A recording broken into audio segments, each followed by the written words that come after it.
Restez debout si vous le voulez bien, pendant que nous courbons la tête pour un mot de prière.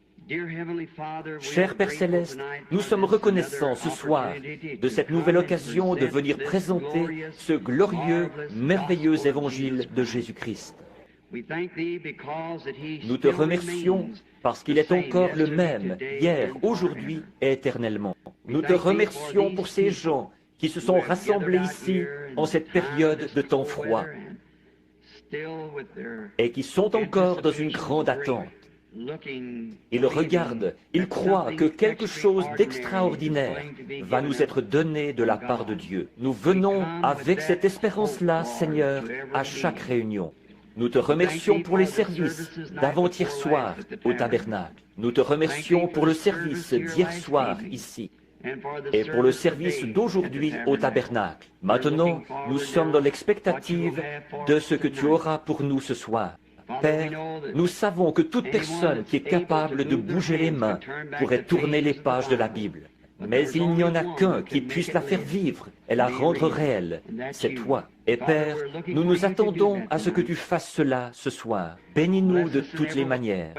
Nos cœurs sont tellement remplis de joie alors que nous voyons approcher le moment où nous allons le rencontrer face à face. Lui que nous avons aimé et pour qui nous avons vécu pendant toutes ces années. Beaucoup de nouveaux convertis, Seigneur, ont été faits. D'après ce que j'ai compris, une grande foule, 40 ou 50 personnes, doivent se faire baptiser en ton nom demain matin, par suite du service d'hier soir. Ô Dieu, s'il te plaît, continue, nous t'en prions, jusqu'à ce que chaque semence prédestinée de Dieu ait vu la lumière de l'Évangile et soit entrée dans la bergerie. Nous te demandons de nous cacher ce soir derrière la parole. Rends-nous aveugles aux choses du monde et donne-nous de voir Jésus. Qu'il y ait une expérience de la montagne de la transfiguration parmi nous ce soir, de sorte que nous ne voyons personne que Jésus seul. Nous le demandons en son nom, pour sa gloire et comme confirmation de son évangile. Amen. Vous pouvez vous asseoir. Je vais juste tourner ce micro ou cette chaire un peu de côté si vous n'y voyez pas d'inconvénient, pour que je puisse voir les deux côtés de l'auditoire. Je dois pouvoir remettre en place les microphones qu'il y a ici. Très bien, un petit instant. Nous saluons depuis la salle principale ici ce soir, par le moyen du téléphone, nos amis qui sont en Arizona, en Californie, au Texas et d'un bout à l'autre des États-Unis. Ceci est diffusé d'un bout à l'autre du pays, ce service de ce soir, par le moyen du téléphone. Alors nous avons confiance que Dieu nous bénira. Est-ce que vous entendez bien là-bas, dans la salle à gauche?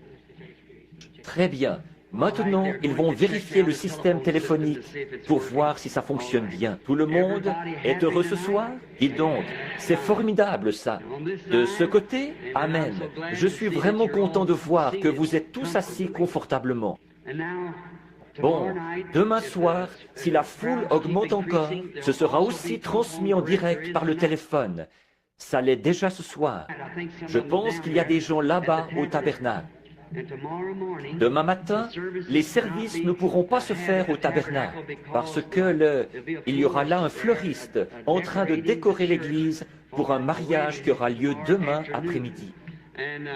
Alors, ils ont transféré les services du matin à l'église de frère Ruddle, l'un de nos associés. Et c'est sur la route ici, la 62. Est-ce que ça a été annoncé?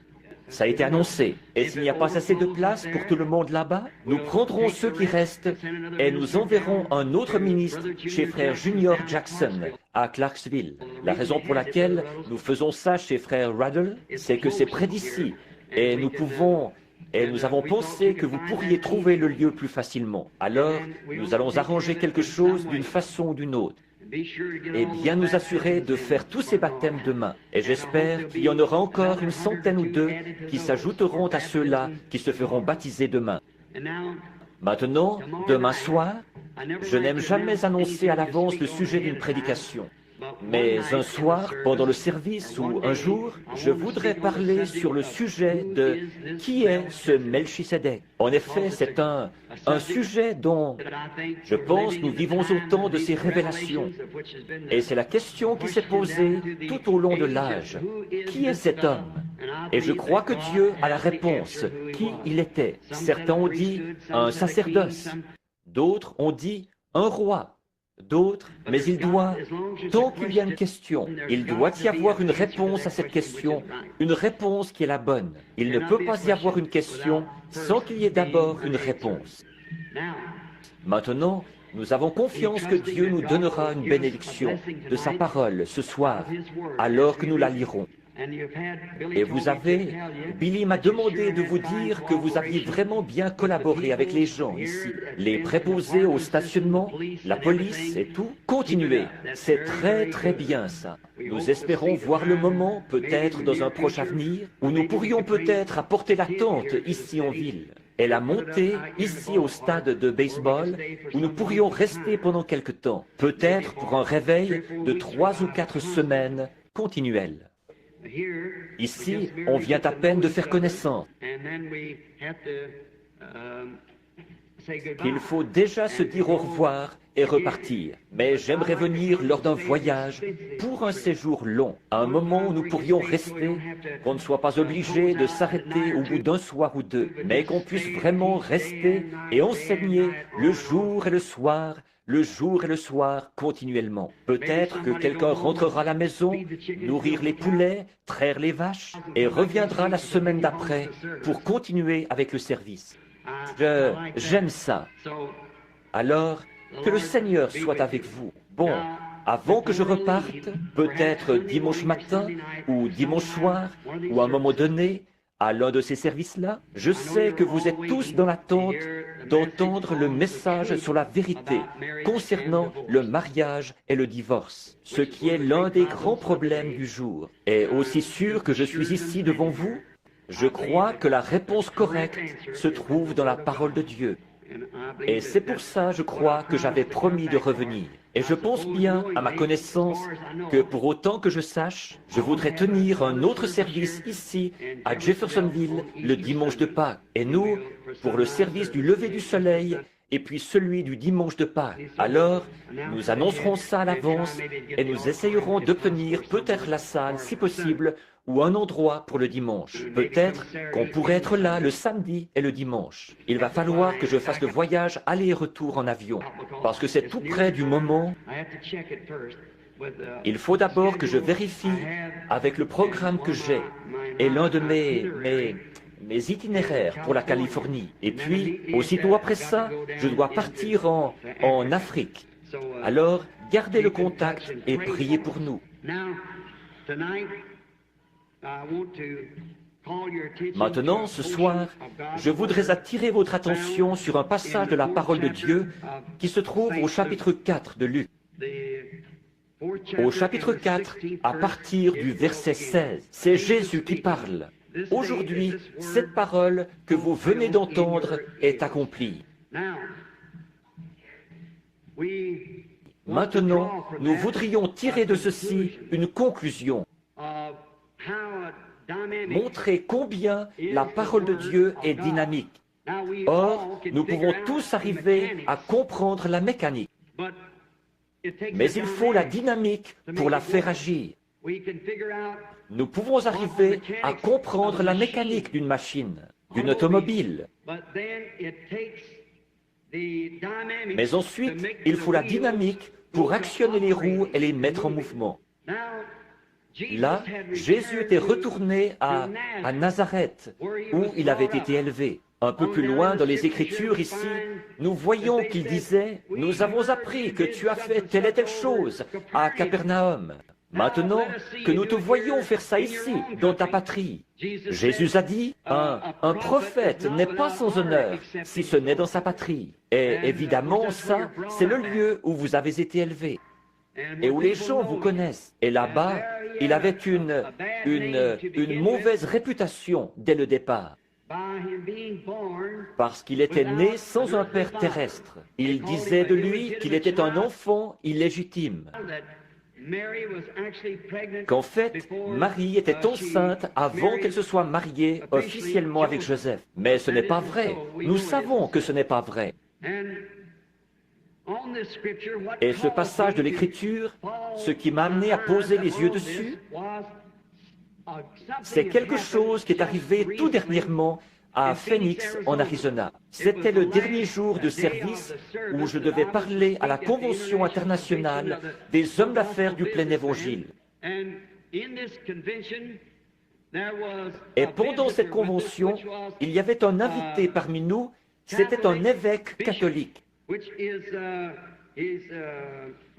qui est des rites chaldéens de l'Église catholique apostolique, le révérendissime Jean S. Stanley, OSD. Il est archevêque métropolitain des États-Unis dans l'Église catholique. Ceci, en fait, c'est sa carte et son adresse. C'était un invité parmi les hommes d'affaires chrétiens. Et je l'avais vu là, la veille. Et quand je parlais le samedi soir, je crois, ou bien le samedi matin au petit déjeuner, pendant que je parlais, il n'arrêtait pas de m'observer. Je me suis dit, cet homme-là est en désaccord avec tout ce que je dis, ça c'est sûr. Et vous savez, on pouvait facilement le voir. Il n'arrêtait pas de baisser et de relever la tête. Mais je ne savais pas au juste ce qui le travaillait. Alors, le dimanche après-midi, quand je me suis levé pour parler, j'allais prendre mon texte sur les douleurs de l'enfantement. Le passage où Jésus a dit que, comme une femme qui enfante, elle éprouve les douleurs de l'enfantement. Et alors, j'allais me servir de ça pour parler du sujet, les douleurs de l'enfantement, disant que le monde est actuellement dans les douleurs de l'enfantement. L'ancien doit disparaître pour que le nouveau puisse naître, tout comme une semence doit tomber en pourriture pour produire une nouvelle vie. Et que de douleurs d'enfantement ont frappé le monde. À la Première Guerre mondiale, elle a eu une douleur aiguë parce qu'il y avait des gaz toxiques et ainsi de suite qui pouvaient presque détruire le monde. Et à la Seconde Guerre mondiale, elle a été prise d'une autre douleur plus difficile à supporter. Il y avait des bombes de gros calibre et une bombe atomique aussi. Elle ne pourra pas supporter une autre douleur de l'enfantement avec ces missiles et ces choses qu'il y a aujourd'hui. Guerre de plus la projettera dans l'espace. En effet, maintenant, elle va accoucher et il y aura une nouvelle terre. La Bible dit qu'il y en aura une. Sous l'effet du message de chaque prophète, Israël a eu une douleur de l'enfantement parce que ces prophètes entraient en scène après que les théologiens et les membres du clergé avaient entraîné toute l'Église dans une forme d'organisation. Et quand ces prophètes entraient en scène avec l'Ainsi dit le Seigneur, ils secouaient ces églises.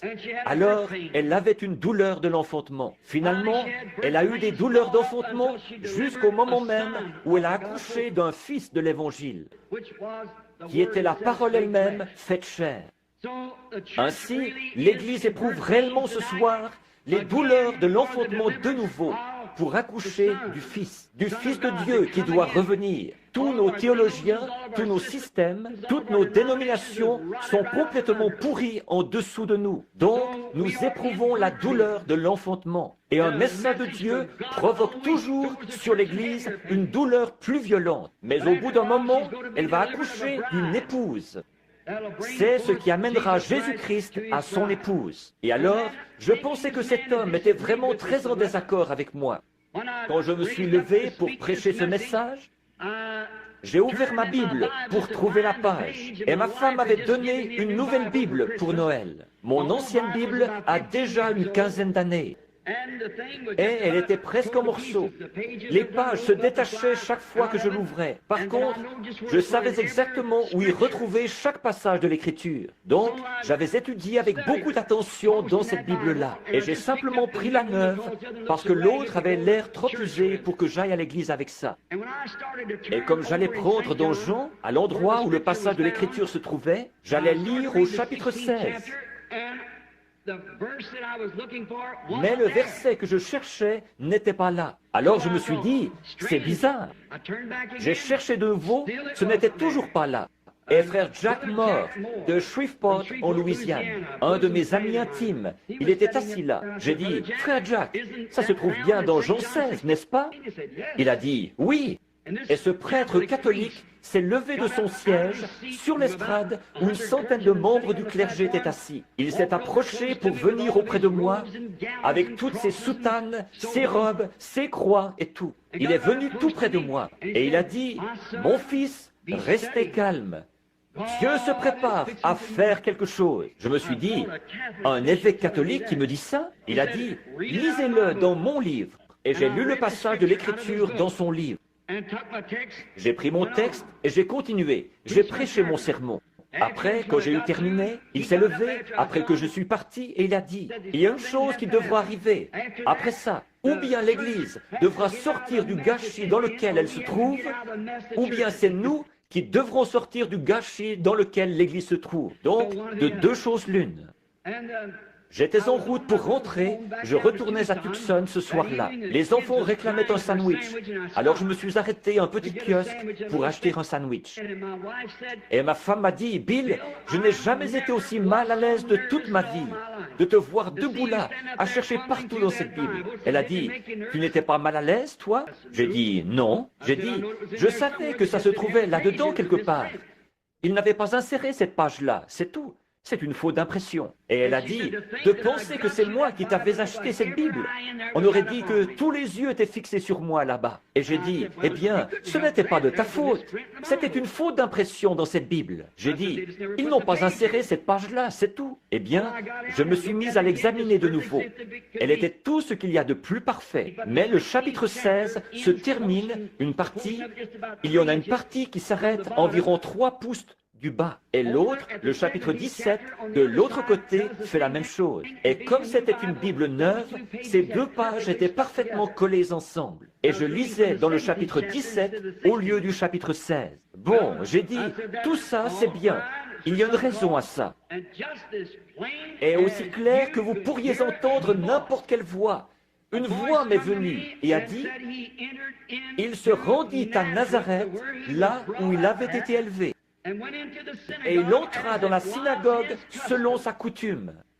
Et le prêtre lui remit les Écritures pour qu'il fasse la lecture. Et il lut Ésaïe 61. Après avoir lu les Écritures, il s'assit, il remit au prêtre la Bible, le livre, et il s'assit. Et toute l'assemblée avait les regards fixés sur lui, et des paroles précieuses sortaient de sa bouche. Et il dit, « Aujourd'hui, cette écriture est accomplie. Aujourd'hui, cette écriture est accomplie. » Comme l'écriture est précise. Si vous remarquez bien ici, c'est le passage d'Ésaïe 61, 1 à 2. Que notre Seigneur lisait, Ésaïe 61, 1 à 2. Mais au milieu du verset 2 d'Ésaïe 61, il s'est arrêté. Le passage où il est dit, « L'Esprit du Seigneur est sur moi pour publier une année de grâce. » Puis il s'est arrêté. Pourquoi l'autre partie d'exercer le jugement ne s'appliquait pas à sa première venue, mais à sa seconde venue? Voyez-vous, ça ne s'appliquait pas là. Vraiment, les Écritures ne font jamais d'erreur. Elles sont toujours parfaites. Jésus s'est arrêté exactement là où l'Écriture s'arrêtait. Parce que c'était exactement ça qui devait être confirmé à son époque. Alors, pendant cette première venue, à la seconde venue, il exercera un jugement sur la terre, mais pas à cette époque-là. Il devait publier une année de grâce. Remarquez, le Messie était debout sur l'estrade pour s'identifier à la parole de la promesse pour cet âge-là. Le Messie se tenait là, debout devant l'Église. Et considérez ces précieuses paroles quand il dit ici, pour publier une année de grâce. L'année de grâce, nous le savons tous comme lecteurs de la Bible, c'était l'année du jubilé. C'était quand tous les esclaves et tous les prisonniers, ceux qui avaient été faits prisonniers, ils avaient dû donner un fils pour payer une dette, ou une fille pour payer une dette. Et ceux-ci étaient en esclavage. Peu importe depuis combien de temps ils étaient en esclavage, ou combien de temps ils étaient censés y rester. Quand arrivait l'année du jubilé, lorsque la trompette sonnait, tout homme pouvait être mis en liberté s'il voulait être mis en liberté. Vous étiez libre, vous n'étiez plus esclave. Par contre, si vous vouliez demeurer un esclave, alors il fallait qu'on vous conduise au temple, qu'on vous fasse approcher du poteau du temple. Et là, il prenait un poinçon et il perçait un trou à votre oreille. Après quoi, vous deviez servir ce maître jusqu'à la fin de vos jours. Quel exemple parfait de l'évangile de Jésus-Christ. Quand il est prêché, le temps de grâce, le temps du jubilé, n'importe qui, peu importe qui vous êtes, votre couleur, la dénomination dont vous faites partie, jusqu'où vous vous êtes enfoncé dans le péché, ou ce qui ne va pas avec vous, vous pouvez être mis en liberté. Quand vous entendez sonner la trompette de l'Évangile, vous êtes libre. Par contre, si vous tournez le dos au message et que vous refusez de l'écouter, remarquez, on vous perçait l'oreille avec un poinçon. Autrement dit, vous avez franchi la ligne qui sépare la grâce et le jugement. Et vous n'entendrez plus jamais l'Évangile. Vous n'irez jamais plus loin. Vous devrez être esclave du système dans lequel vous êtes jusqu'à la fin de vos jours. Si vous refusez d'écouter l'année de grâce. Or, l'autre partie, là, comme je l'ai dit, il n'avait pas à répondre à cela. En effet, c'est ce Messie qui doit maintenant venir. C'est à ce moment qu'il va exercer un jugement. Maintenant, comment est-il possible que ces gens n'aient pas reconnu qui il était? Comment est-il possible qu'ils n'aient pas reconnu ça? Comment est-ce possible alors que c'était si clairement mis en évidence et démontré? Comment est-il possible qu'ils n'aient pas vu alors qu'il... Quelle parole! Pensez-y! Aujourd'hui, cette écriture est accomplie devant vos yeux. Qui l'a dit? Dieu lui-même, qui est l'interprète de sa propre parole. Aujourd'hui, cette écriture est accomplie. Le Messie lui-même qui se tenait en présence de l'assemblée, qui lisait une parole de la Bible se rapportant à lui-même et qui disait ensuite, aujourd'hui, cette écriture est accomplie. Et encore là, ils n'ont pas reconnu ce qu'il en était. Quelle tragédie ce serait, ça! Mais c'est arrivé bien des fois. Comment est-ce que ça a pu arriver? Bien sûr, comme c'était arrivé les autres fois, du fait de croire une interprétation humaine de la parole. C'était à cause de ça. Ces croyants de cette époque-là, soi-disant croyants, ils acceptaient l'interprétation du sacrificateur, ce que lui, il avait dit au sujet de l'Écriture. Par conséquent, comme Jésus n'était pas dans leur rang du tout, ni dans aucune de leurs associations, il avait été excommunié de leur cercle. Et par conséquent, ils ne pouvaient pas l'identifier à eux, parce qu'il était différent d'eux. La personne de Jésus-Christ était tellement unique que personne n'aurait pu manquer de voir que c'était là le Fils de Dieu, parce qu'il était l'identification parfaite de l'Écriture qui avait été écrite à son sujet. Voilà la façon dont on reconnaît tout chrétien. Quand sa vie s'identifie avec les choses mêmes que le chrétien est censé faire, qu'il ait pu se tenir là et dire, aujourd'hui, cette écriture est accomplie juste devant vos yeux. C'était tellement frappant, c'était tellement clair, et pourtant ces gens ont mal compris. Pourquoi? C'est parce qu'ils avaient accepté l'interprétation d'une certaine classe de sacrificateurs qu'ils écoutaient. Et l'histoire se répète toujours.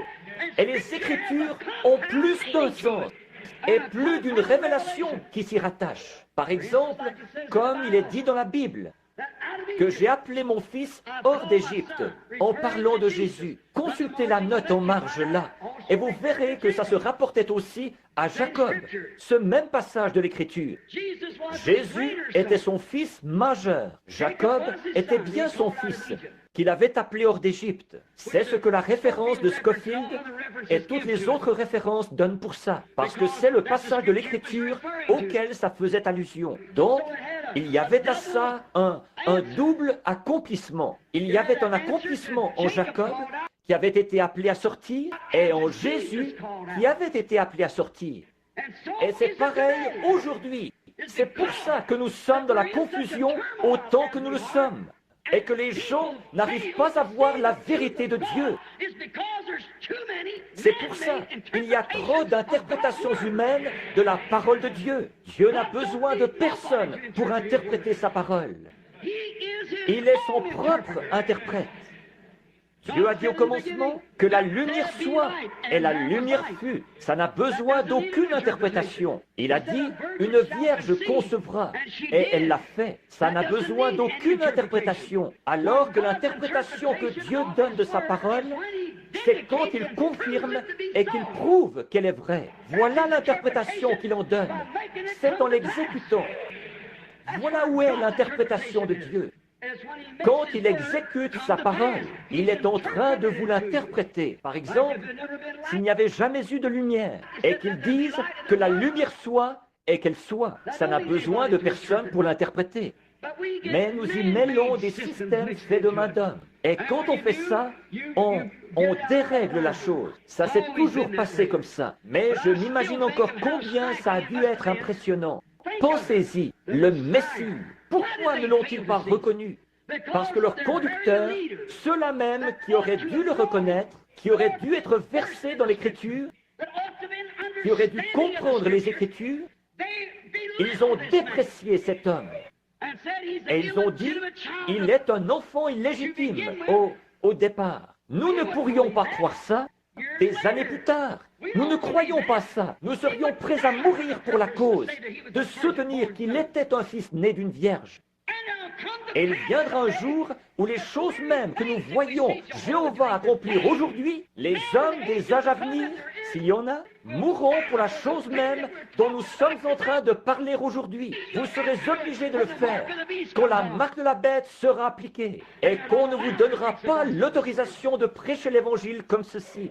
Quand cette grande union des églises se fera, ce qui est en train de se mettre en place maintenant pour former l'église mondiale, vous devrez sceller votre témoignage de ceci avec votre propre vie. Il faut que vous y croyiez maintenant. Si ces sacrificateurs qu'il avait condamnés pouvaient ressusciter, ils ne le condamneraient pas. Mais vous dites, si j'avais été là, moi, j'aurais fait telle et telle chose. Eh bien ça, ce n'était pas votre âge, mais c'est maintenant votre âge, c'est maintenant le moment. Vous dites, eh bien, s'il était ici, la Bible dit, il est le même hier, aujourd'hui, éternellement, le même. Donc, il est ici, mais il est ici, alors que le monde a été civilisé, qu'il est devenu plus important, plus instruit. Il est ici sous la forme de l'esprit, qu'ils ne peuvent pas tuer ou mettre à mort. Il est mort une fois. Il ne peut plus mourir. Il devait être fait chair pour que Dieu soit mis à mort dans la chair à cause du péché. Mais cette fois-ci, il ne pourra plus jamais mourir. C'est le Saint-Esprit. Or, comment s'imaginer qu'il lui reprochait ces choses-là? Une autre chose, c'est qu'il refusait de se joindre à leur rang. Alors, voyez-vous, ça aussi, ça faisait de lui un mauvais sujet. Il refusait d'adhérer à leurs organisations, il refusait d'adhérer à leur sacerdoce, et il ne voulait avoir rien à faire dans ces choses-là. Et puis, en plus de tout ça, il cherchait à démolir ce qu'eux avaient construit. Il est entré dans le temps. Nous disons de lui que c'était un homme doux. Il l'était. Mais souvent, nous ne comprenons pas bien ce qu'est la douceur. Il était un homme de compassion. Et pourtant, parfois, nous ne comprenons pas ce qu'est la compassion. La sympathie humaine, ce n'est pas ça qui est la compassion. Mais la compassion, c'est de faire la volonté de Dieu. Il est passé par la piscine de Bethesda, la porte. Des gens étaient couchés là, des foules de gens. Des foules, c'est un nombre indéterminé. Mais des foules de gens étaient couchés là. Des estropiés, des aveugles, des boiteux, des paralytiques. Et il avait de la compassion pour les gens, toujours. Et il est allé à une seule personne, quelqu'un qui n'était ni estropié, ni aveugle, ni boiteux, ni paralytique. Peut-être qu'il souffrait de la prostate. Peut-être qu'il avait une petite infirmité qui traînait. Ça faisait 38 ans qu'il avait ça. Ça n'allait pas l'affecter, ça n'allait pas le tuer. Il était couché sur une paillasse.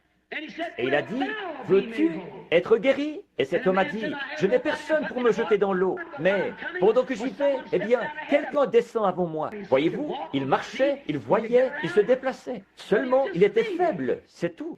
Et Jésus lui a dit, lève-toi, prends ton lit et va dans ta maison. Et Jésus a été interrogé là-dessus. En effet, vous vous rappelez que l'Écriture dit ça. Ça n'a rien d'étonnant. S'il venait à Jeffersonville ce soir et qu'il faisait un geste comme celui-là, encore là, il ferait parler de lui. Mais souvenez-vous, il était venu pour accomplir une seule chose. C'était la volonté de Dieu. Or, c'est dans Jean 5, 19, là, que vous trouverez la réponse. Il a dit, en vérité, je vous le dis, le Fils ne peut rien faire de lui-même, mais ce qu'il voit faire au Père, voilà ce que fait le Fils. Or, ils auraient dû savoir que c'était la confirmation même de la prophétie de Moïse, car l'Éternel, votre Dieu, suscitera un prophète comme moi. Avez-vous remarqué? Quand il a vu cet homme, il a dit, Jésus savait qu'il était dans cet état depuis de nombreuses années. Voyez-vous, comme il était prophète, il a vu cet homme dans cet état. Il est allé là-bas et il s'est frayé un chemin en contournant ces gens. Il avançait à petits pas parmi la foule jusqu'à ce qu'il ait trouvé l'homme en question. Il est passé à côté des estropiés, des boiteux, des aveugles et des paralytiques. Et pourtant, c'était un homme plein de compassion. Mais la compassion, c'est de faire la volonté de Dieu. Alors, nous le retrouvons puisqu'il refusait de s'associer avec eux, qu'il ne voulait avoir rien à faire dans leur rang. Alors, c'était un indésirable. Il ne voulait avoir rien à... En plus de ça, un jour, il est entré dans le temple. Un homme est entré là, et il a trouvé la maison de Dieu à peu près aussi souillée qu'elle l'est aujourd'hui. Ils achetaient, vendaient, changeaient la monnaie, et il a renversé les tables où se trouvait la monnaie. Il a pris des cordes et les a tressées, et il a chassé les changeurs du temple à coups de fouet, et il les a regardés d'un regard furieux. Il a dit, il est écrit, Alléluia, la maison de mon Père est une maison de prière, mais vous en avez fait une caverne de voleurs. Et vous, par vos traditions, vous avez annulé les commandements de Dieu. Oh, est-ce qu'une bande de gens comme cela pourrait jamais croire en lui? Non, monsieur. Ils s'étaient tellement vautrés comme des cochons dans la boue de la société et dans la souillure de l'époque qu'ils étaient embourbés dans le carcan ecclésiastique à un point tel qu'ils ne pouvaient pas ressentir les vibrations de la puissance du Dieu Tout-Puissant. Ce n'est pas étonnant qu'une petite femme ait pu toucher son vêtement et être guérie par cela, alors qu'un soldat ivre a pu lui cracher au visage et il n'a senti aucune vertu. Ça dépend de votre façon d'aborder cela. Ça dépend de ce que vous cherchez. Quand vous allez à l'église, ça dépend de ce que vous cherchez. Maintenant, nous le voyons debout là-bas. Sans doute que les gens avaient déjà été mis en garde. Mis en garde. Les sacrificateurs avaient mis les gens en garde. Bon, il viendra ici le sabbat prochain. Et quand il viendra, ne l'écoutez surtout pas. Bon, vous pouvez bien venir vous asseoir, mais ne prêtez aucune attention à ce qu'il dira, parce qu'il ne fait pas partie de notre groupe. C'est un indésirable. Il n'a pas de carte de l'association. Il n'a même pas de papier d'une organisation avec lui. Il n'a rien de tout ça. Qu'est-ce qu'il est? Une espèce de renégat qui est né là-bas d'une naissance illégitime, dans la maison d'un charpentier, et dont la mère l'a conçu avant qu'il soit marié. Et ils essayent de camoufler la chose en disant que c'était quelque chose de surnaturel. Nous savons que quand le Messie viendra, il descendra des corridors du ciel. Il ira voir notre souverain sacrificateur et il dira, « Me voici, Caïphe. » Mais nous constatons que ce n'est pas comme ça qu'il a fait, parce que ce n'était pas comme ça que c'était écrit dans la parole. C'est une tradition faite de main d'homme qui les avait amenés à croire ça. La parole avait dit qu'il viendrait exactement comme il est venu. Et il s'est tenu là, il a lu la parole, et il leur a dit, aujourd'hui, cette écriture est accomplie sous vos yeux. Et encore là, ils n'ont pas vu qui il était, n'ont pas reconnu qui il était, comme il l'avait fait dans tous les autres âges. Noé aurait pu dire la même chose le jour où il est entré dans l'arche et que la porte s'est fermée. Moïse aurait pu ouvrir cette fenêtre au sommet de l'arche, promener son regard dehors sur l'assemblée. Souvenez-vous, Dieu avait fermé la porte. Et il aurait pu dire, aujourd'hui, cette écriture est accomplie sous vos yeux. Mais à ce moment-là, il était trop tard pour eux. Il avait prêché pendant 120 ans pour essayer de les faire entrer dans ce bateau qu'il avait construit, en leur disant que l'Écriture avait dit « Ainsi dit le Seigneur, il va pleuvoir ». Seulement, ils avaient attendu trop longtemps. Mais Noé aurait aisément pu dire ça. En ce jour même, aujourd'hui, l'Écriture est accomplie. Moïse, le jour même où la colonne de feu est descendue sur le mont Sinaï et a attesté son témoignage, Moïse aurait pu dire « Aujourd'hui, cette écriture est accomplie ». Moïse, vous le savez, était un homme appelé de Dieu, un prophète. Et au moment de son appel, comme il était prophète, il devait avoir une expérience surnaturelle pour être prophète. Il devait rencontrer Dieu face à face et parler avec lui. Autre chose, ce qu'il disait devait s'accomplir, sinon personne n'aurait cru en lui. Alors, aucun homme n'a le droit de se donner ce titre-là. Avant d'avoir parlé face à face avec Dieu, derrière un désert, quelque part où il a lui-même rencontré Dieu. Et tous les athées du monde ne pourraient pas l'en dissuader par leurs explications. Il était là, il sait que c'est arrivé. Tout chrétien devrait avoir eu cette expérience-là avant de mentionner quoi que ce soit au sujet d'être un chrétien. Votre propre expérience. Je parlais à mon neveu il y a quelque temps, un jeune catholique, qui disait « Oncle Bill, j'ai couru à droite et à gauche. Je suis allé partout en essayant de trouver quelque chose. Toutes les nuits, avant que cette série de réunions commence, il a pleuré. La nuit, il a eu des songes qu'il entrait ici. Il venait en courant à l'hôtel, là où l'on prêchait, et il confessait qu'il avait eu tort. J'ai dit, Melvin, peu importe où tu essaieras d'aller, à combien d'églises tu adhéreras, combien de « Je vous salue Marie » tu réciteras, ou combien de bénédictions tu recevras d'un homme. Il faut que tu naisses de nouveau de l'Esprit de Dieu. C'est la seule chose qui satisfera le cœur humain. Ça, je sais qu'on en a un substitut aujourd'hui de la nouvelle naissance. Il suffit de serrer la main du prédicateur et de mettre votre nom sur le registre. Mais, mes amis, ça, c'est un dogme. Ce n'est pas une vérité biblique. Si c'en était une, dans les Actes des Apôtres au chapitre 2, voici ce qu'on lirait. Lorsque le jour de la Pentecôte arriva, le pasteur sortit et serra la main aux gens. Mais il y est dit, lorsque le jour de la Pentecôte arriva, à l'inauguration de l'Église, il vint du ciel un bruit comme celui d'un vent impétueux. Et il remplit toute la maison où ils étaient assis. Voilà comment le Saint-Esprit est venu la première fois. Voilà comment il est venu toutes les fois depuis cette fois-là.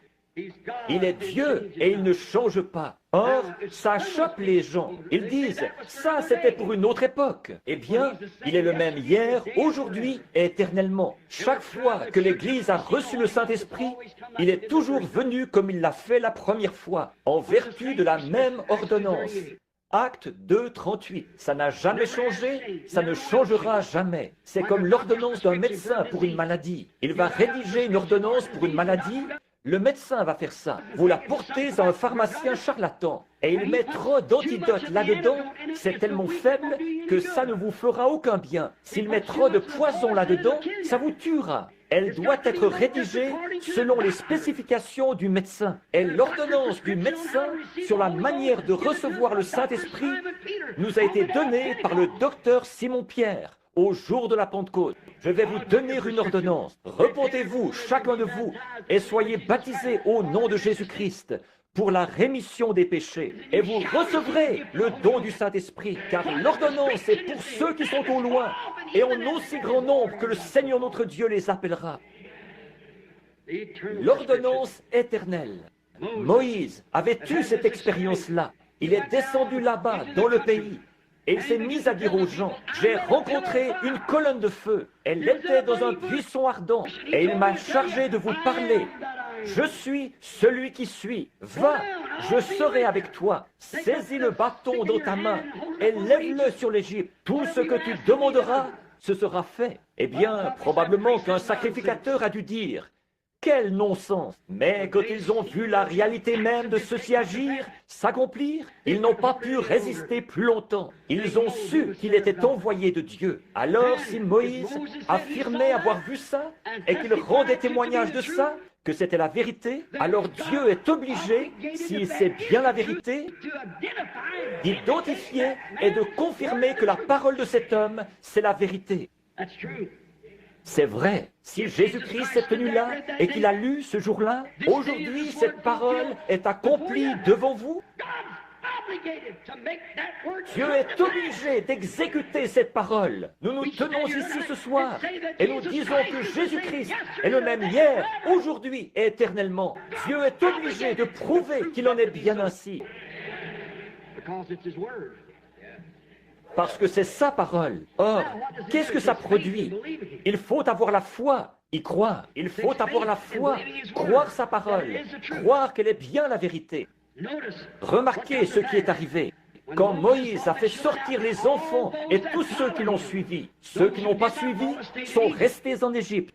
Mais ceux qui ont suivi Moïse, quand ils sont sortis de la mer Rouge et qu'ils sont arrivés dans le désert, Dieu est descendu sur le mont Sinaï. Cette colonne de feu a embrasé toute la montagne. Et de là, une voix a parlé. Et Dieu a donné les 10 commandements. Moïse aurait pu s'avancer vers les gens là-bas et dire, aujourd'hui, l'écriture dont je vous avais parlé, moi qui suis son prophète, s'accomplit. Aujourd'hui, je vous avais dit que Dieu m'avait rencontré là-bas dans un buisson ardent, dans une colonne de feu, et qu'il avait dit ceci, ceci sera un signe, tu ramèneras ces gens ici même, dans ce lieu de nouveau, et voilà Dieu, dans cette même colonne de feu dans laquelle je vous avais dit qu'il était, qui se tient là sur la montagne.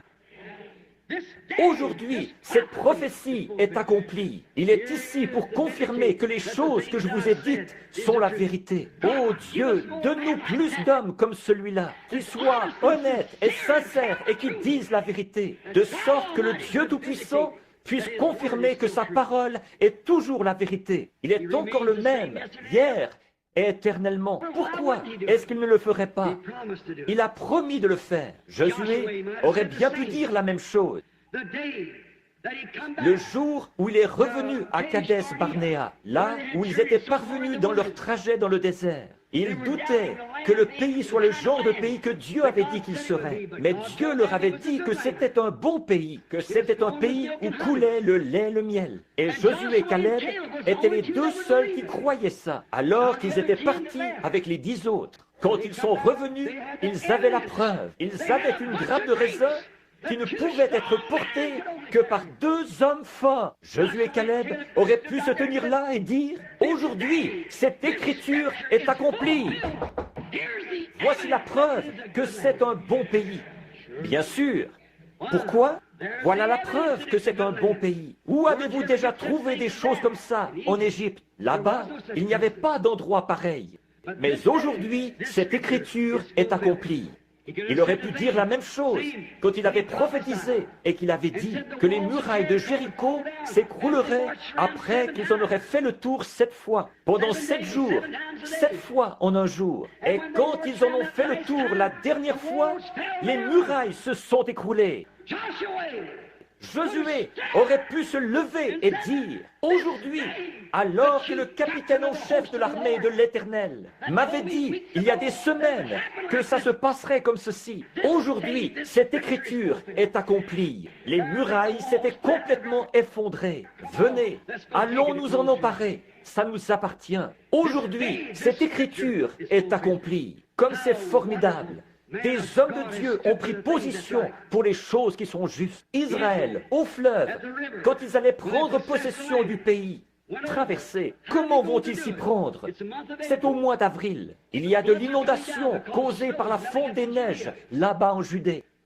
Oh, quel piètre général Dieu semblait être d'avoir amené son peuple là-bas au mois d'avril, au moment où le Jourdain était en crue plus que jamais. Parfois, je pourrais m'arrêter ici si j'avais le temps pour vous donner un petit tuyau. Parfois, vous pourriez être assis là avec un cancer, ou vous pourriez être assis là avec une maladie. Vous vous dites, pourquoi est-ce que moi, qui suis chrétien, je serais dans cet état-là? Pourquoi est-ce que je serais dans cet état-là si je suis chrétien? Parfois, Dieu laisse les choses devenir tellement sombres que vous ne pouvez pas voir, ni au-dessus, ni autour, ni nulle part ailleurs. Et ensuite, il vient vous frayer un chemin à travers tout ça, pour que vous puissiez dire, aujourd'hui, cette écriture est en train de s'accomplir.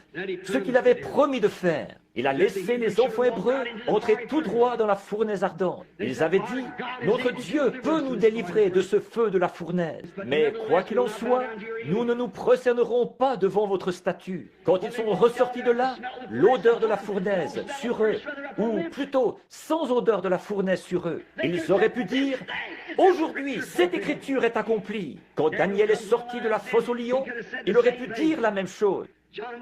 Jean-Baptiste, au bout de 400 ans d'enseignement ecclésiastique, ce n'est pas étonnant que cette église ait été en plein gâchis à cette époque-là. Quand il a paru dans le désert, au Jourdain, il aurait pu se tenir sur la rive, là, comme il l'a fait, et dire, aujourd'hui, cette écriture, Ésaïe 40, est accomplie. Je pourrais bien m'arrêter ici pour vous dire ce que ce vieux prêtre m'a dit. Il a dit, mon fils, vous n'avez jamais terminé ce message. J'ai dit, ne bougez pas. Il a dit, vous voulez dire que ces pentecôtistes-là ne voient pas ça? J'ai dit, non. Il a dit, moi, je le vois. Et un prêtre catholique par-dessus le marché. Ah, il a dit, pourquoi n'avez-vous pas continué? J'ai dit, ne bougez pas. Il a dit, gloire à Dieu, je le vois. Et à peu près au même moment, le Saint-Esprit est descendu sur sa sœur, qui était assise là, à la réunion. Elle s'est levée en parlant en langues inconnues. Et elle a donné l'interprétation de la chose même dont nous parlions, le prêtre et moi, sur l'estrade. Une immense clameur s'est élevée dans toute l'église, dans tout le lieu. Ça s'est poursuivi jusque dans la convention d'Oral Roberts, la semaine dernière, ou la semaine avant la semaine dernière. On ne parlait que de ça à la convention. Ce prêtre qui, là, sous l'action du Saint-Esprit, il a été révélé dans l'auditoire par l'entremise d'une femme. C'était sa sœur, je crois, ce qui était en train de se passer là-haut sur l'estrade. La chose même que nous cachions a été révélée. Cette heure où nous vivons, aujourd'hui, cette écriture est accomplie. Aujourd'hui, les lumières du soir sont venues et nous ne les voyons pas. Remarquez, Jean a dit, aujourd'hui, je suis la voix de celui qui crie dans le désert. Comme l'a dit le prophète Ésaïe, préparez le chemin du Seigneur. Ils n'ont pas compris. Ils disaient, oh, tu es Jésus, tu es le Christ, plutôt. Il a dit, je ne suis pas le Christ. Il a dit, je ne suis pas digne de délier ses souliers. Mais, il a dit, il est au milieu de vous quelque part. En effet, il était sûr qu'il serait là. Il serait là à son époque, puisque Dieu lui avait dit que c'était lui qui allait présenter le Messie. Un jour, un jeune homme passait par là, et il a vu comme une lumière au-dessus de lui, un signe, et il s'est écrié, « Voici l'agneau de Dieu. Aujourd'hui, cette écriture est accomplie devant vous. » C'est sûr, au jour de la Pentecôte, Pierre s'est levé, et il a cité leur écriture, Joël 2, 38. Alors qu'ils étaient tous là, à rigoler, ces gens-là. Ils n'arrivaient pas à parler dans leur langue à eux. Ils baragouinaient autre chose. La Bible dit des langues séparées. Séparées, c'est une langue partagée. Ils ne disaient rien. Ils ne faisaient que baragouiner. Ils couraient dans tous les sens, comme une bande de gens ivres. Ils disaient tous, « Eh bien, ces gens sont ivres. Regardez-les. Regardez comment ils se conduisent. Ces femmes et ces hommes, ils font du désordre. » C'est ce que disait ce groupe religieux de l'époque. Pierre s'est levé au milieu d'eux. Il a dit, « Hommes, frères, vous qui séjournez à Jérusalem, et vous qui habitez la Judée, sachez que ces gens ne sont pas ivres comme vous le supposez, car c'est la 3e heure du jour. Mais c'est ici ce qui a été annoncé par le prophète Joël. Dans les derniers jours, je répandrai mon esprit sur toute chair. Aujourd'hui, cette écriture s'est accomplie. » Certainement, Luther est arrivé à l'heure, Wesley est arrivé à l'heure, la Pentecôte est arrivée à l'heure. Il n'y a rien qui fait défaut. Maintenant, je vous demande de considérer l'âge et le temps où nous vivons actuellement par rapport à la parole promise pour aujourd'hui. Si autrefois, dans les autres âges, des hommes ont pu dire « Aujourd'hui, c'est Écriture. Aujourd'hui, c'est Écriture. » Alors, qu'en est-il de l'Écriture pour aujourd'hui? Qu'est-ce qui est promis pour aujourd'hui? Où en sommes-nous? À quelle heure vivons-nous? Alors que l'horloge indique, que l'horloge de la science indique. Minuit moins 3. Le monde est affolé. L'Église est dans un lit de corruption. Plus personne ne sait où il en est. Il est quelle heure du jour? Qu'en est-il de l'Écriture pour aujourd'hui? La situation de l'Église ou la situation de l'Église d'aujourd'hui. Dans le monde, la politique, notre système mondial, c'est pourri au possible. Je ne suis pas un politicien, je suis un chrétien. Mais ce n'est pas mon affaire de parler de politique. Mais je voudrais simplement dire qu'ils sont pourris des deux côtés. J'ai voté une seule fois, c'était pour Christ. Je ne peux pas faire autrement que de gagner. Le diable a voté contre moi et Christ a voté pour moi. Ça dépend du parti pour qui moi j'ai voté. Je suis content d'avoir voté pour lui. Que le monde dise ce qu'il voudra. Moi, je crois toujours qu'il est le même hier, aujourd'hui et éternellement. Il le prouvera. Certainement qu'il le prouvera. Certainement. L'augmentation de la criminalité, de la délinquance juvénile. Regardez notre nation, qui était autrefois la fleur de la terre. Notre grande démocratie a été créée à l'époque à la déclaration d'indépendance. La déclaration d'indépendance a été signée et nous avons eu une démocratie. Et nos illustres ancêtres et les choses qu'ils ont faites. Nous avions une grande nation, mais elle est maintenant en train de pourrir, de s'effondrer, de trembler et de s'écrouler. Et ils cherchent à imposer les gens pour obtenir de l'argent envoyé là-bas en vue d'acheter l'amitié de leurs ennemis. Et eux, ils nous renvoient ça en plein visage. Une première guerre mondiale, une deuxième guerre mondiale, et on se dirige encore vers une troisième. Certainement, la politique est pourrie, corrompue, pourrie jusqu'au trognon. C'est exactement ce que Matthieu 24 avait annoncé. Une nation s'élèverait contre une nation, un royaume contre un royaume. Toutes ces choses qui allaient se produire. Considérons ça maintenant. Très bien. Remarquez une autre chose. Les progrès de la recherche scientifique. Il fut un temps où, juste, mon grand-père allait voir ma grand-mère en char à bœuf. Maintenant, on a un avion à réaction, ou même un engin qu'on met en orbite dans les airs, dans l'espace. C'est grand.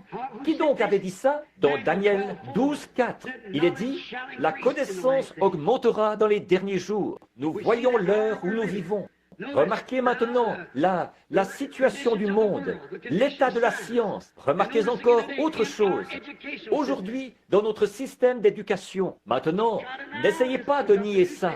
J'ai des coupures de journaux.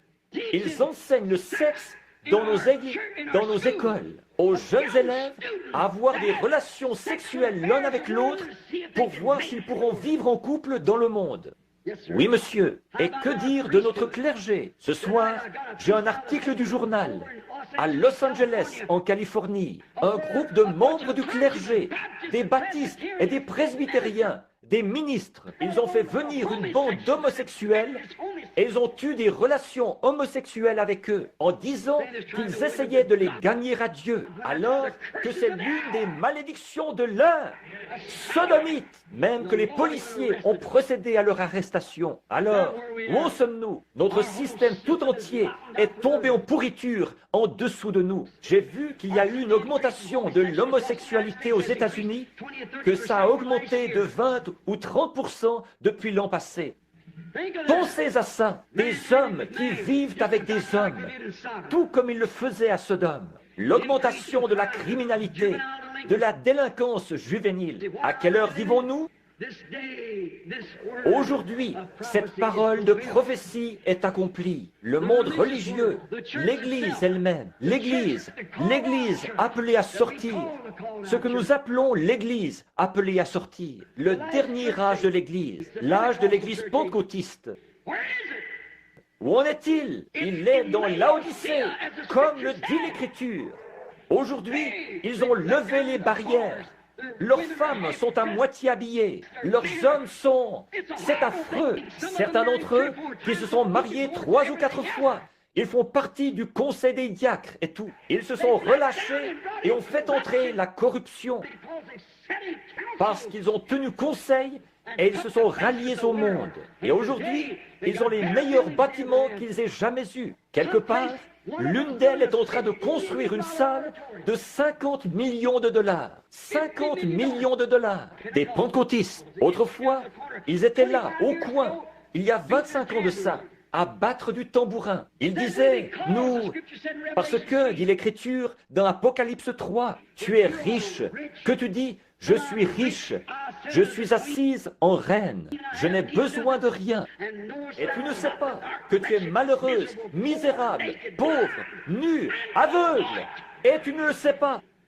Aujourd'hui, cette écriture est accomplie sous vos yeux.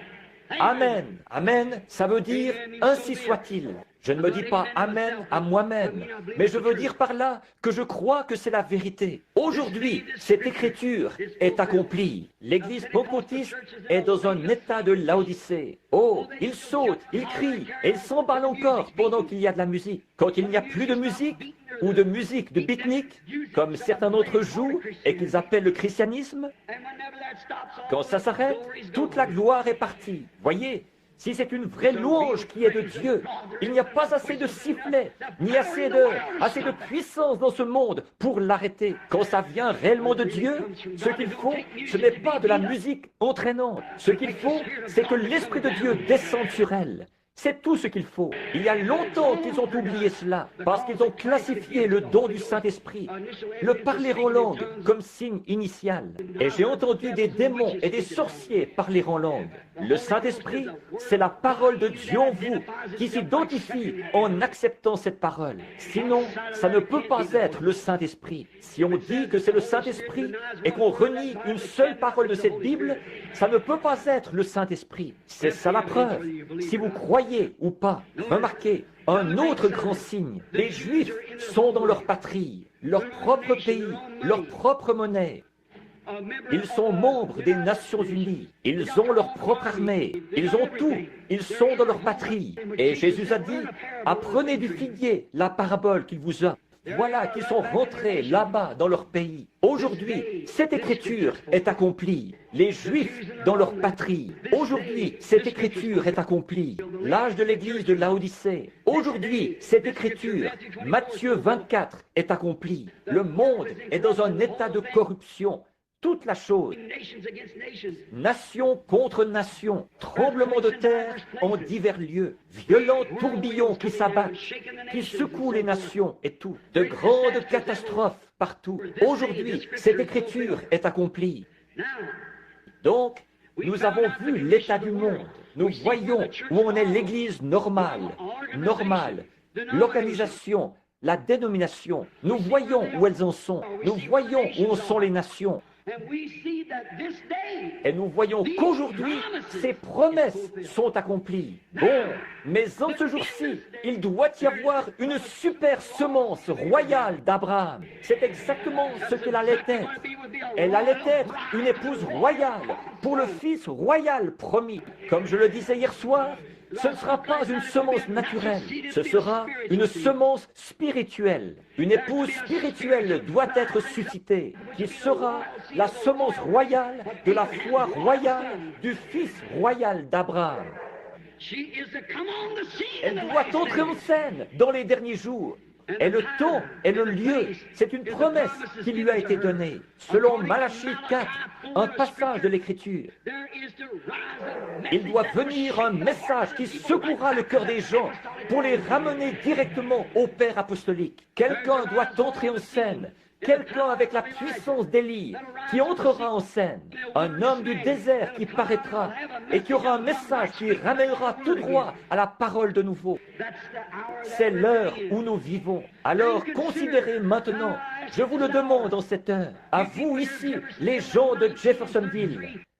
En 1933, la lumière surnaturelle qui est descendue là-bas sur la rivière, le jour où je baptisais 500 personnes au nom de Jésus-Christ, alors que j'étais un jeune homme d'une vingtaine d'années. Qu'est-ce qu'elle a dit, Jeffersonville? Qu'est-ce qui se trouvait là, au bas de la rue Spring? Alors que le courrier journal, je crois que c'est le Louisville Herald, qui a publié l'article là-dessus, ça a été transmis par la presse associée, jusque là-bas au Canada. Le docteur Livell a découpé ça dans le journal, tout là-bas au Canada, en 1933, pendant que je baptisais la 17e personne, avec ce témoin au-dessus de moi. Et vous connaissez le reste de l'histoire. Pendant que j'étais là, en train de baptiser la 17e personne, une lumière est descendue du ciel. Elle brillait au-dessus de l'endroit, comme une étoile tombée du ciel. Une voix dit, comme Jean-Baptiste a été envoyé comme précurseur de la première venue de Christ, ton message sera le précurseur de sa seconde venue dans le monde entier.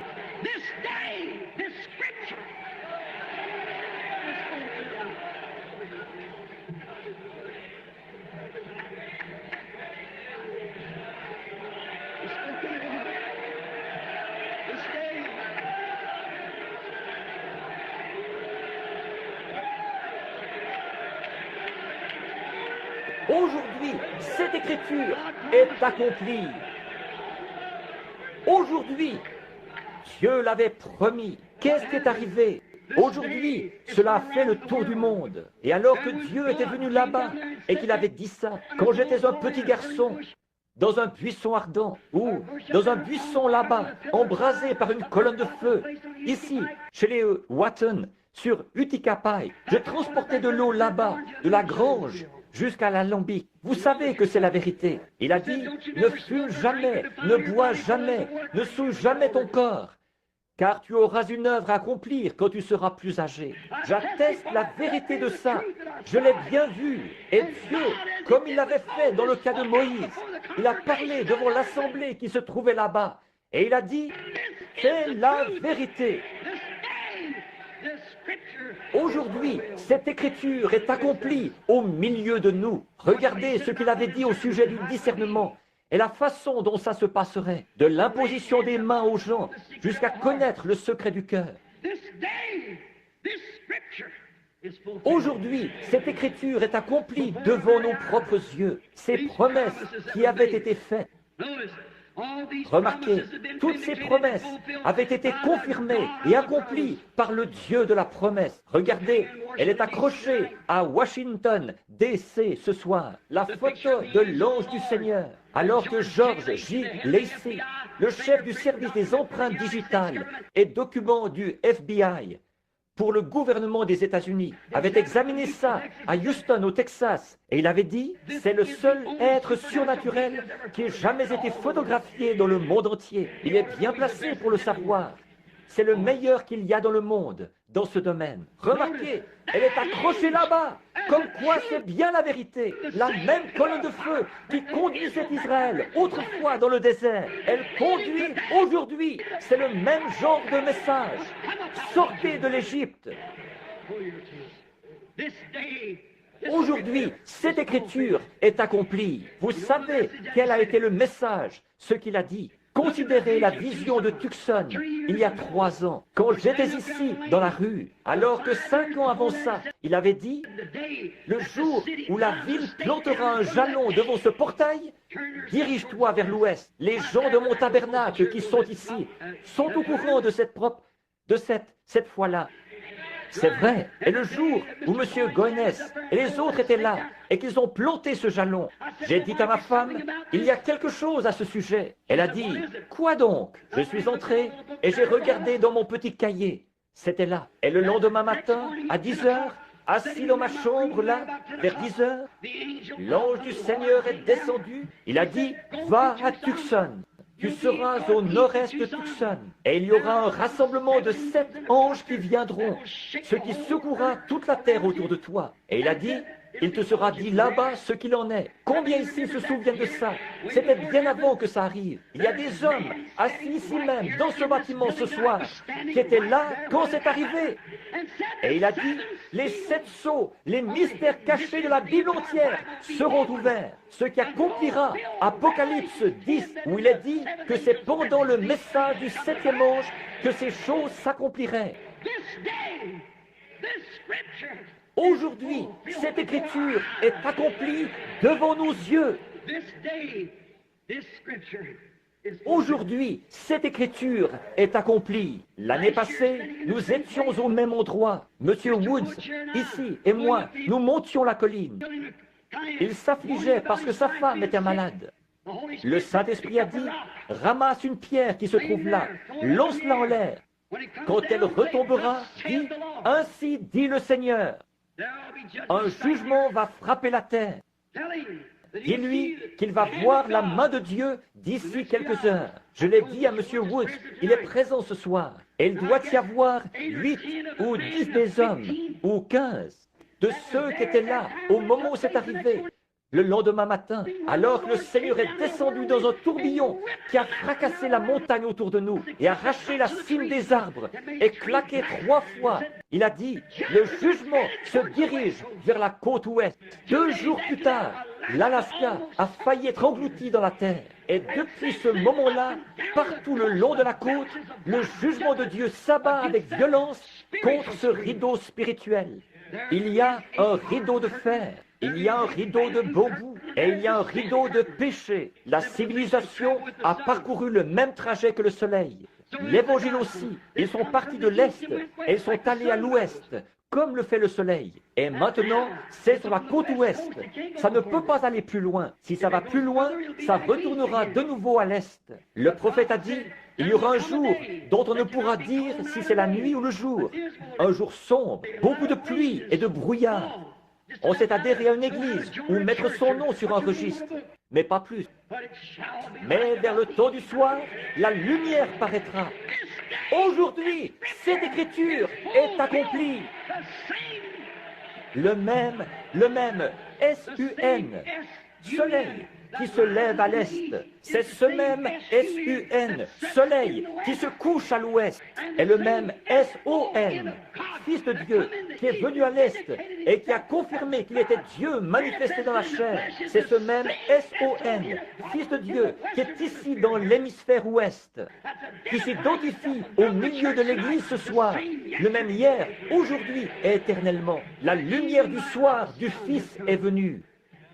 Aujourd'hui, cette écriture est accomplie devant nous. Où en sommes-nous en cet âge abrahamique? Où en sommes-nous en cette grande époque où nous sommes, cette grandeur où nous vivons? Toutes les visions se sont accomplies. Et que dire de la foi où un jeune ministre de nos amis ici, d'une église sœur associée, Junior Jackson, est venu en vitesse nous voir un soir où j'étais là-bas. Il a dit, Frère Branham, j'ai eu un songe qui me tracasse. J'ai vu tous les frères rassemblés sur une colline. Et il a dit, sur cette colline, vous étiez en train de nous enseigner en vous référant à des lettres qui étaient inscrites. On aurait dit des lettres que le temps avait gravées dans le roc. Quand vous avez eu terminé ça, que tout ça a été terminé, vous avez dit, approchez-vous. Et nous nous sommes tous rassemblés là-haut. Il a dit, vous avez tendu le bras quelque part. Et vous avez pris comme un genre de pied de biche. Vous avez donné des coups et vous avez ouvert le sommet de cette petite pyramide. Et à ce moment-là, il a dit, c'était de la roche de granit, avec rien d'écrit dessus. Et vous nous avez dit d'examiner ça. Et vous, nous nous sommes tous mis à regarder. Il a dit, j'ai tourné la tête et j'ai remarqué que vous vous dirigiez vers l'ouest, à toute vitesse, vers le soleil couchant. Combien se souviennent de ça? Et je suis resté là un petit moment.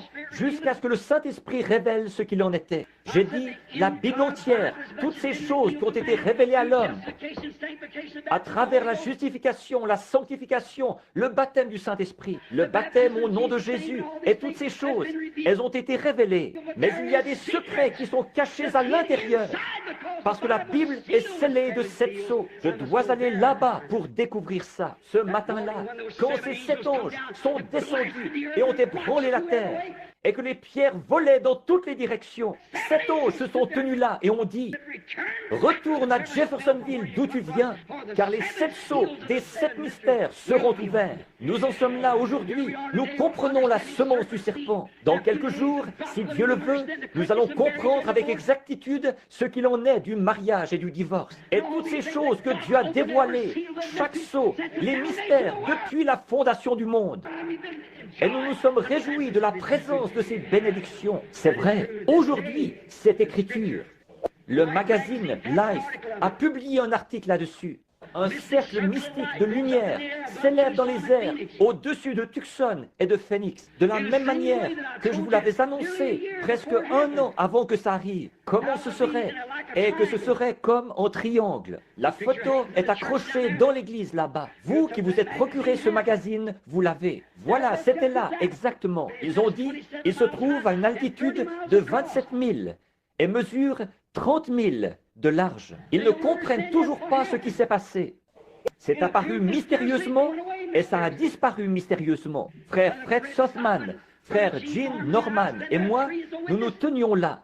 3 témoins, c'est une attestation, comme ceux qui l'avaient emmené sur le sommet de la montagne, Pierre, Jacques et Jean, pour rendre témoignage. Nous nous sommes tenus là à regarder ça quand c'est arrivé.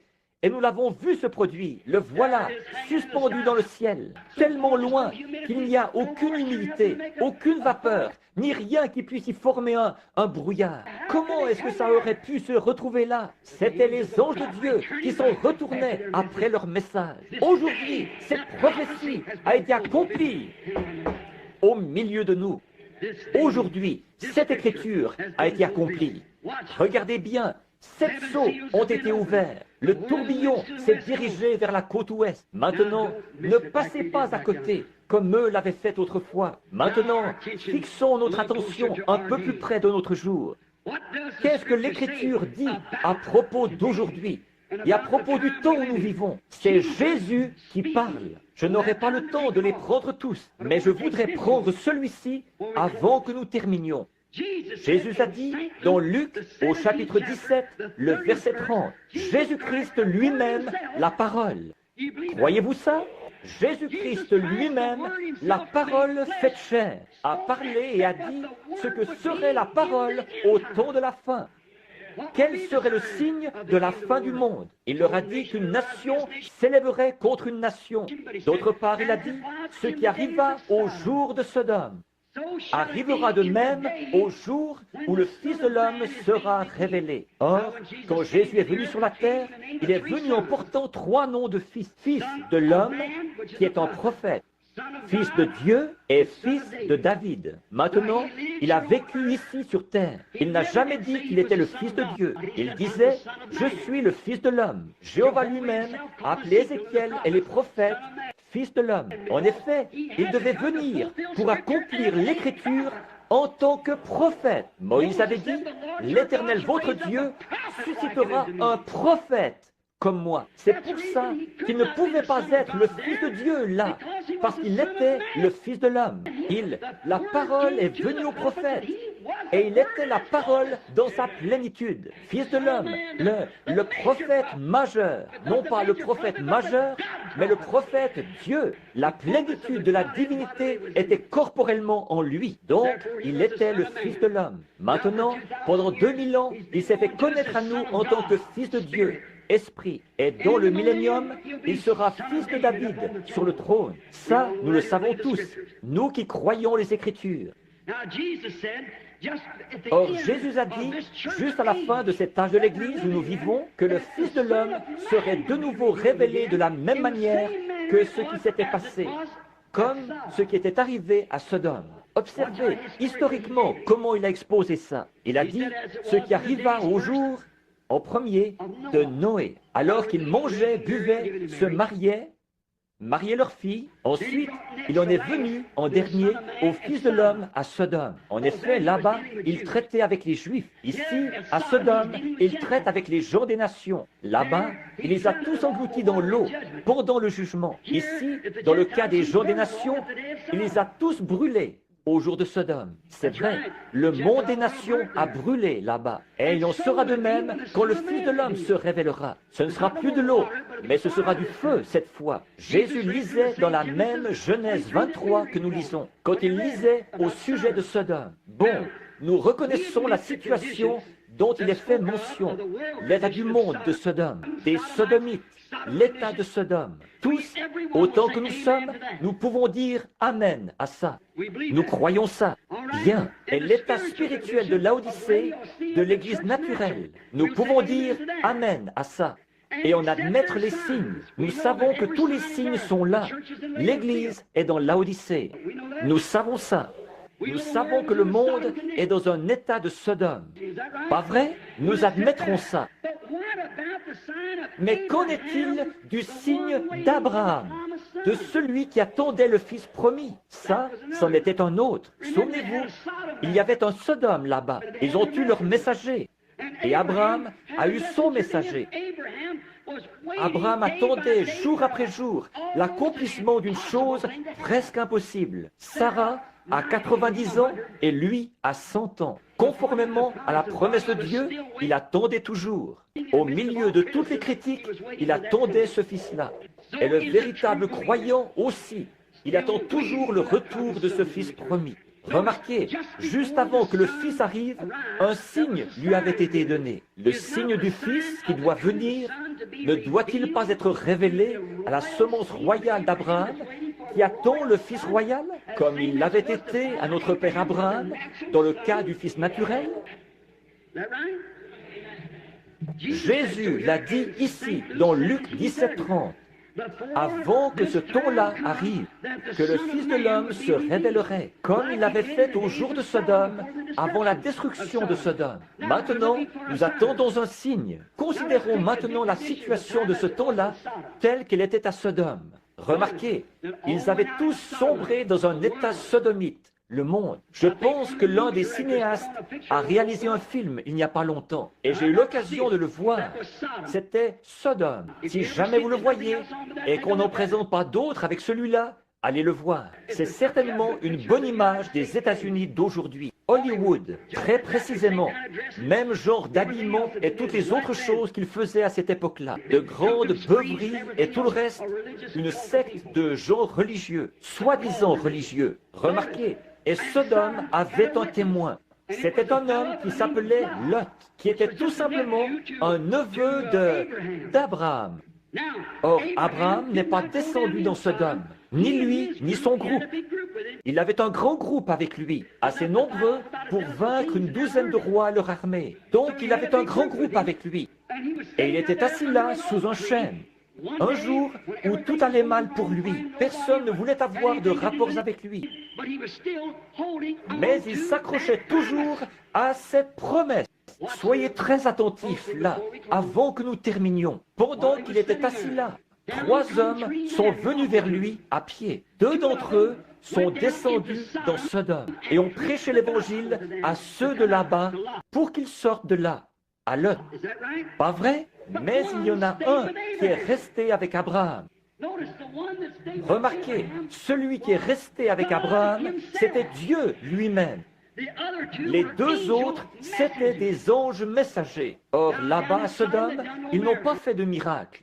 Ils les ont seulement frappés d'aveuglement. Et la prédication de l'Évangile les frappe toujours d'aveuglement. Maintenant, regardez le cadre dans lequel se situe cette époque-là. Il y a une église naturelle. C'est toujours en 3, comme je le disais hier soir, que Dieu est représenté. Il y avait les sodomites, les lotistes et les abrahamistes. Le monde est dans la même situation ce soir. C'est exactement là qu'il se situe. Permettez-moi de vous demander quelque chose. Regardez le cadre dans lequel se situe ceci maintenant. Abraham a appelé cet homme qui lui parlait Elohim. Le mot hébreu, Elohim, signifie celui qui est entièrement suffisant, celui qui est l'Éternel. Elohim, Dieu lui-même. Au commencement, Genèse 1 dit « Au commencement, Dieu ». Prenez le mot hébreu là ou plutôt le mot grec. Au commencement, Elohim créa les cieux et la terre. Et voici qu'il, dans Genèse, vers le chapitre 22, là, il dit encore, ou vers le chapitre 20, il a dit « Et cet homme-là, il l'a appelé du nom d'Elohim ». Pourquoi a-t-il fait ça? Dieu, représenté dans une chair humaine, qui s'est assis avec Abraham et qui a mangé un sandwich au veau. Il a bu du lait et mangé du pain. Dieu lui-même. Et il a disparu juste là, devant Abraham. Mais il lui a donné un signe. Remarquez. Et ce signe, c'était qu'il avait le dos tourné à la tente. Et souvenez-vous, Abraham, son nom était Abraham quelques jours avant ça. Et Sarah, c'était Sarai avant ça. S-A-R-A-I, tréma. Ensuite, S-A-R-A. Et d'A-B-R-A-M en A-B-R-A-H-A-M. Abraham, ça veut dire père de nation. Maintenant, soyez très attentifs là. Et nous allons voir dans quel cadre se situe l'heure où nous vivons actuellement. Puisque Jésus nous a dit de nous attendre à voir ce cadre-là. Nous avons vu que tout le reste correspond bien. Maintenant, voyons ce qu'il en est de la semence royale. Quel cadre, eux, ils sont censés voir. Alors cet homme a dit, Abraham, où est ta femme Sarah? Et Abraham a dit, elle est dans la tente derrière toi. Or, elle, il ne l'avait jamais vue. Comment savait-il que son nom à lui était Abraham? Comment savait-il que son nom à elle était S-A-R-A? Abraham, où est ta femme Sarah? Il a dit, elle est dans la tente derrière toi. Il a dit, un pronom personnel. Je vais te visiter selon la promesse. Ta femme va avoir ce bébé. Tu m'as fait confiance, maintenant je vais l'accomplir.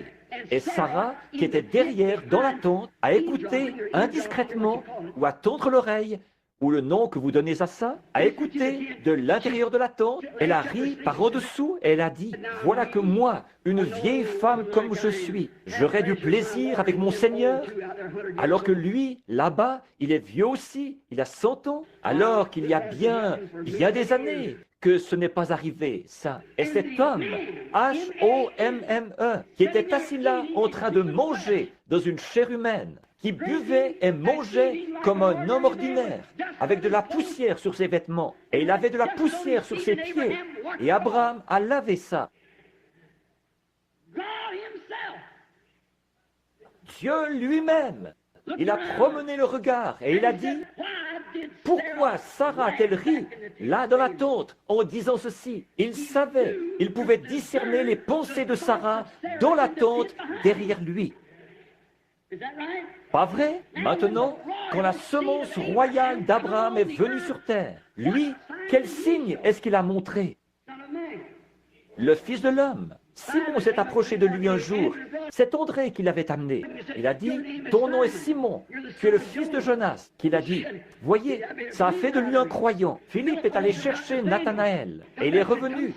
Il lui avait dit, viens voir un homme, celui que nous avons trouvé, Jésus de Nazareth, fils de Joseph. Il a dit, un instant là, peut-il venir quelque chose de bon de ce fanatisme? Il a dit, viens voir. Alors, quand Philippe est arrivé en présence de Jésus avec Nathanaël, Jésus a regardé celui-ci et il a dit, voici un Israélite dans lequel il n'y a point de fraude. Il a dit, Rabbi, comment m'as-tu connu? Il a dit, avant que Philippe t'appelle, quand tu étais sous l'arbre, je t'ai vu.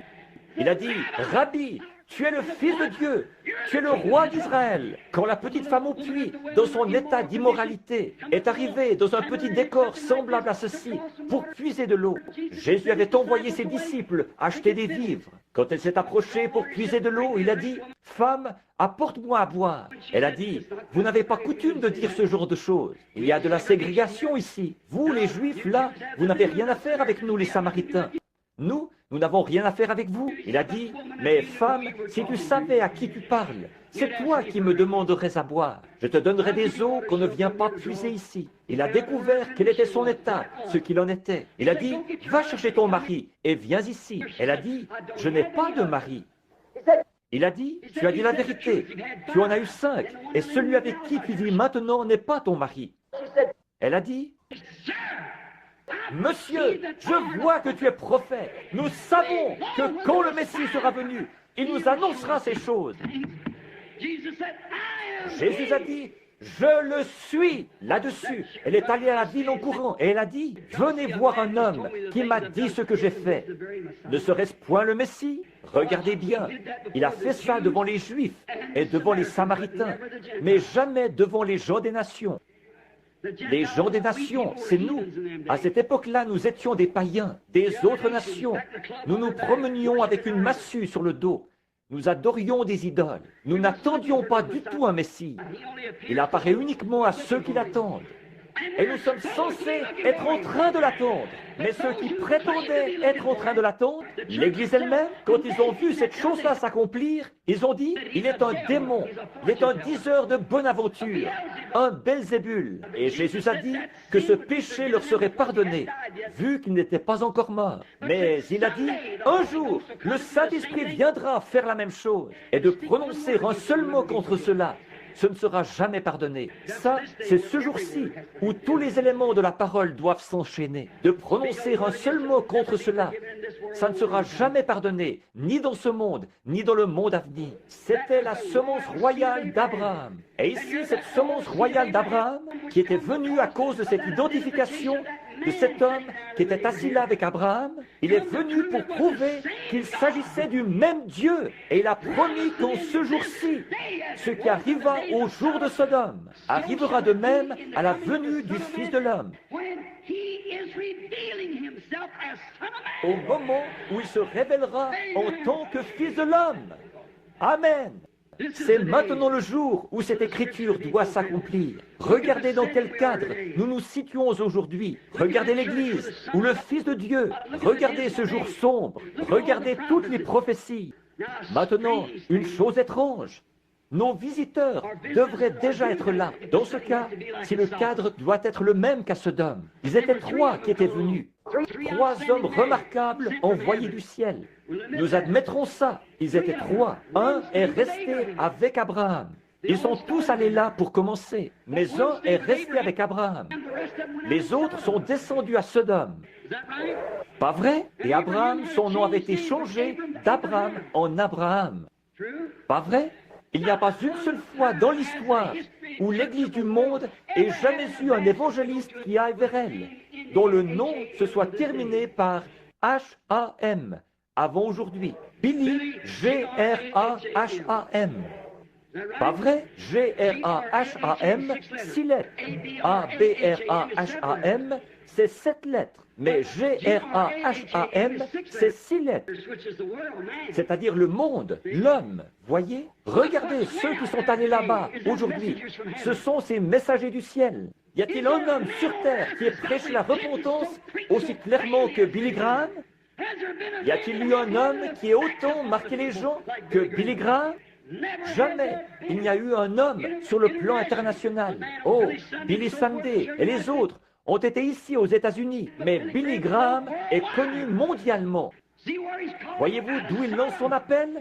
De Sodome. Et il y a celui qui l'accompagne là-bas, qui est avec l'église pentecôtiste, un Oral Roberts. Mais qu'en est-il du groupe des élus? Eux, quel genre de signe est-ce qu'ils sont censés voir? Eux, qu'est-ce qu'ils sont censés recevoir? Alléluia! Au temps du soir, la lumière paraîtra. Aujourd'hui, cette écriture est accomplie. Aujourd'hui, la promesse de Dieu est accomplie. Nous savons que c'est la vérité. Il est ici ce soir, comme il l'était à cette époque-là. Or, de prêcher ça, comme je le disais tout à l'heure, si vous prêchez quelque chose et que c'est la vérité de l'Évangile, alors Dieu est obligé de confirmer ça. Pas vrai? Maintenant, s'il en est ainsi, alors que le Dieu qui a écrit la parole, que le Dieu qui a donné la prophétie, que le Dieu de la parole s'avance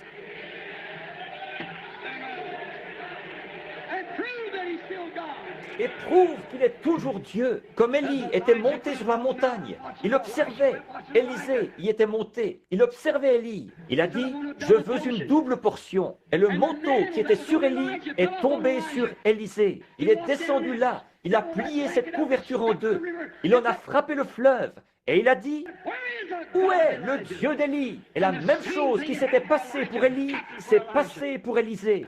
Et le même évangile, la même puissance, le même Fils de l'homme qui existait hier, existe aujourd'hui et existera éternellement.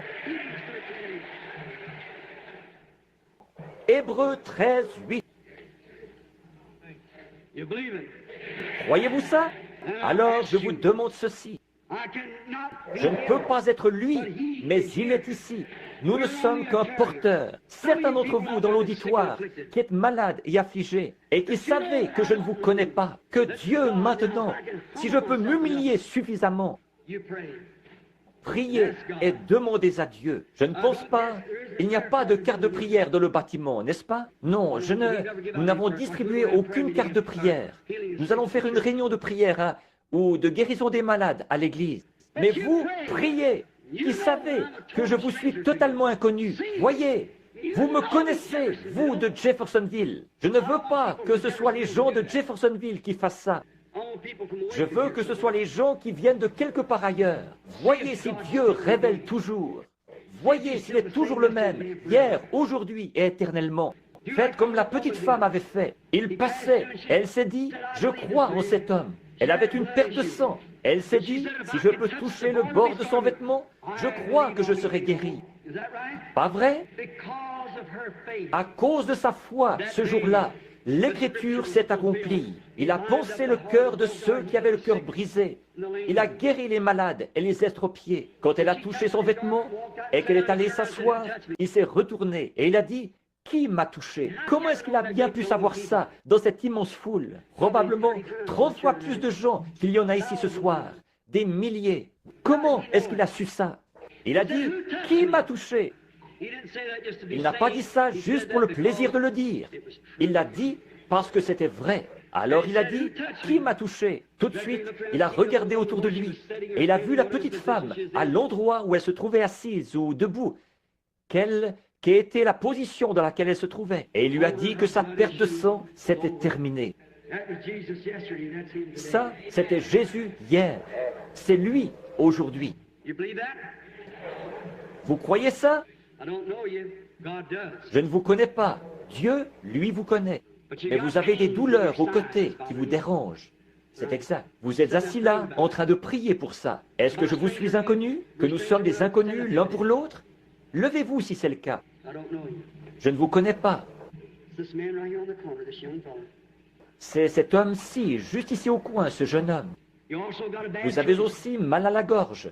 C'est exact. Vous êtes en train de prier pour ça. Vous êtes dans un état de grande nervosité à cause de quelque chose. Vous allez être obligé de quitter cette série de réunions parce que vous êtes ministre. Vous avez des obligations, des choses dont vous devez vous occuper. C'est exact. Oui. Croyez-vous que Dieu sait qui vous êtes, Monsieur le révérend Smith? Maintenant, vous pouvez aller être guéri. Jésus-Christ vous a guéri. Allez à votre réunion. Votre gorge ne va pas vous déranger. Qui a-t-il touché?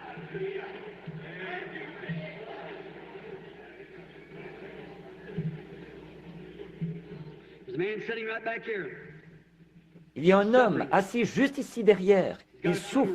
Il a une tumeur au poumon gauche. Il n'est pas d'ici. Vous avez été ouvrier mineur. C'est exact. Je vous suis totalement inconnu. Si c'est vrai, faites signe de la main. La tumeur se trouve au poumon gauche et vous devez être opéré très prochainement. C'est bien ça? Vous n'êtes pas d'ici. Vous n'êtes pas de cette ville. Vous venez de la Virginie. C'est exact. Croyez-vous que Dieu sait qui vous êtes? Monsieur Mitchell, c'est exact. Rentrez chez vous et soyez rétablis. Jésus-Christ vous guérit. Demandez à cet homme. Je ne l'ai jamais vu de ma vie. Il était assis là en train de prier. Aujourd'hui, cette écriture, voici une dame assise juste ici, derrière moi, comme Sarah qui était dans la tente. Elle est en train de prier pour sa fille. Levez-vous, sa fille n'est pas ici, elle se trouve au loin. Sa fille, vous êtes dans le même cas que cette femme, quand elle était venue à Jésus, parce qu'une femme était tourmentée de diverses façons par un démon. Cette jeune fille est possédée du démon. Elle n'est pas ici. Elle est vous venez de la Caroline du Nord. Croyez-vous ça? Et c'est la vérité, n'est-ce pas, Madame Horsdorf? Vous pouvez rentrer chez vous. Si vous croyez de tout votre cœur, vous trouverez votre fille comme elle l'avait trouvée quand Jésus-Christ autrefois avait dit qu'elle était guérie. Aujourd'hui, cette écriture, le signe de Sodome, le signe de la super semence, le signe de l'Église naturelle. Aujourd'hui, cette écriture est accomplie au milieu de vous. Le croyez-vous? Voulez-vous l'accepter maintenant même comme votre sauveur, votre guérisseur? Levez-vous, chacun de vous, dites, j'accepte ma guérison, je l'accepte comme mon sauveur, je l'accepte comme mon roi.